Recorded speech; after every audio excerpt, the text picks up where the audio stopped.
কখনো মাথা মাটির নিচে ঢুকিয়ে, কখনো বা চুল দিয়ে মোটরসাইকেল আটকে কিংবা মুখে আগুন নিয়ে নানা ভঙ্গিতে শারীরিক কসরত করে দেখাচ্ছেন এক ব্যক্তি। এসব অদ্ভুত কর্মকাণ্ড দেখতে তাকে ঘিরে দাঁড়িয়ে আছেন হাজারো মানুষ। এমন দৃশ্য দেখা যায় বাগেরহাটের রামপাল উপজেলার চাকুশ্রী ABC মাধ্যমিক বিদ্যালয় মাঠে।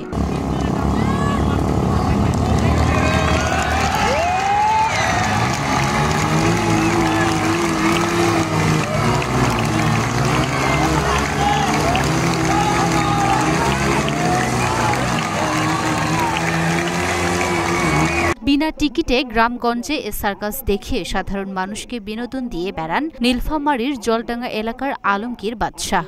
এই আমাদের এই স্থানীয় চাকুশ্রী ABC মাধ্যমিক বিদ্যালয় আমাদের স্থানীয় স্কুল, আমাদেরই স্কুল। এই স্কুলে আমাদের ছোটবেলা থেকে এই পর্যন্ত আমি কোনোদিনও এরকম কোনো কিছু দেখি নাই।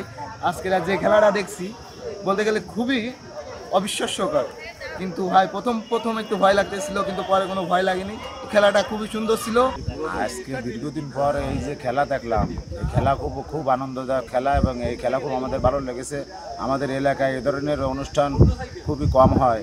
আজকে দীর্ঘদিন পর এবং এই যে গরমের দিনে এই যে আনন্দ, এই আনন্দ অনেকে আমরা উপভোগ করেছি এবং এতে আমরা সবাই আমরা খুশি। আমি আসলে ছোটোবেলা থেকে স্কুলে পড়েছি চাকুশ্রী ABC মাধ্যমিক বিদ্যালয়, কিন্তু আমার এই ছোটোকাল থেকে এখনো পর্যন্ত এই ধরনের এরম রিয়েল খেলা আমি দেখি নাই। আজ আমাদের এই মাঠে এই ধরনের একটা অনুষ্ঠান হলো বিকেলবেলা, সবাই আমরা উপভোগ করেছি এবং এতগুলো লোকের সমাগম একসাথে হয়েছে, সবাই একসাথে আনন্দ উপভোগ করছি। আমাদের কাছে খুব ভালো লাগছে। জীবন্ত মানে মৃত্যুকূপ বলা হয় যাকে, জীবন্ত কবর।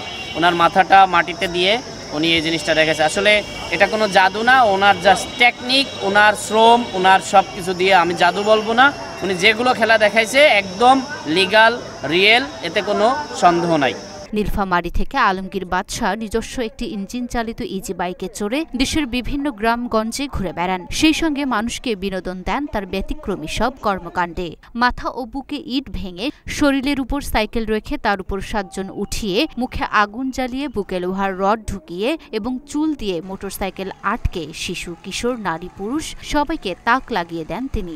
আলমগীর বাগেরহাটে এসেছেন প্রায় 1 মাস হতে চলেছে। থাকবেন পবিত্র ঈদুল আজহা পর্যন্ত। এখানে তিনি প্রতিদিন সার্কাস দেখিয়ে ইনকাম করেন 3000 থেকে 4000 টাকা পর্যন্ত।